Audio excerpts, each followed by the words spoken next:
আসসালামু আলাইকুম। অজানা বিষয়ে আরও একটি নতুন ভিডিওতে আপনাকে স্বাগতম। আজকের বিষয় সীতাকুণ্ড। বাংলাদেশের চট্টগ্রাম বিভাগের একটি শহর ও পৌর এলাকা। প্রশাসনিকভাবে এটি চট্টগ্রাম জেলার সীতাকুণ্ড উপজেলার প্রশাসনিক সদর দপ্তর এবং প্রধান শহর। ভৌগোলিকভাবে এটি চট্টগ্রাম শহর থেকে 20 কিলোমিটার উত্তরে বঙ্গোপসাগরের উপকূলে অবস্থিত। সীতাকুণ্ড শহর চট্টগ্রাম মহানগর এলাকার অন্তর্ভুক্ত। এর আয়তন 87.97 বর্গ কিলোমিটার এবং জনসংখ্যা প্রায় 45,147 জন। জাহাজ ভাঙন শিল্পসহ এখানে অনেক ছোট বড় শিল্প প্রতিষ্ঠান রয়েছে, যার কারণে এটি চট্টগ্রামের শিল্পাঞ্চল নামে পরিচিতি লাভ করেছে। বাংলাদেশের প্রথম ইকো পার্ক, চন্দ্রনাথ পাহাড় ও মন্দির, গুলিয়াখালী সমুদ্র সৈকত সহ এখানে অনেক পর্যটন কেন্দ্র রয়েছে।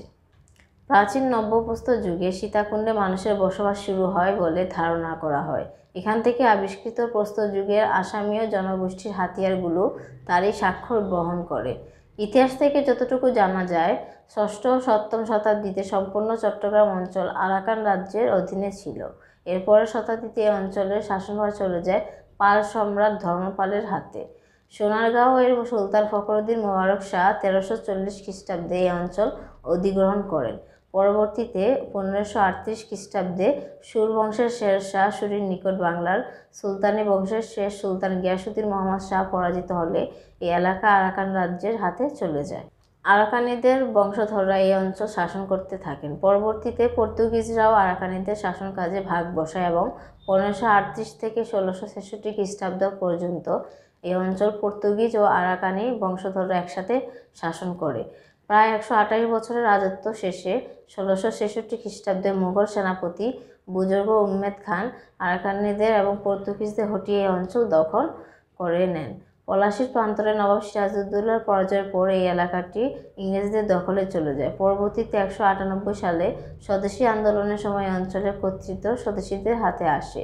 1971 সালে বাংলাদেশের স্বাধীনতা যুদ্ধের সময় এই এলাকাটি 2 নম্বর সেক্টরের অন্তর্ভুক্ত ছিল।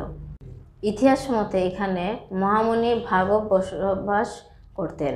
অযোধ্যার রাজা দশরথের পুত্র রামচন্দ্র তার বনবাসের সময় এখানে এসেছিলেন।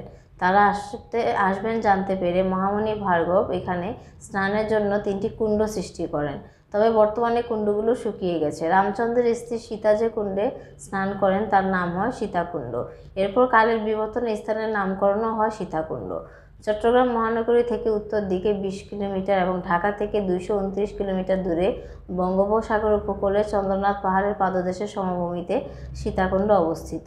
সীতাকুণ্ড শহরের আয়তন 27.97 বর্গ কিলোমিটার, যা একটি প্রথম শ্রেণীর পৌরসভা দ্বারা পরিচালিত হয়। এ ধরনের আরও নানা রকম তথ্য পেতে আমাদের অজানা বিষয় চ্যানেলটি সাবস্ক্রাইব করুন। ধন্যবাদ।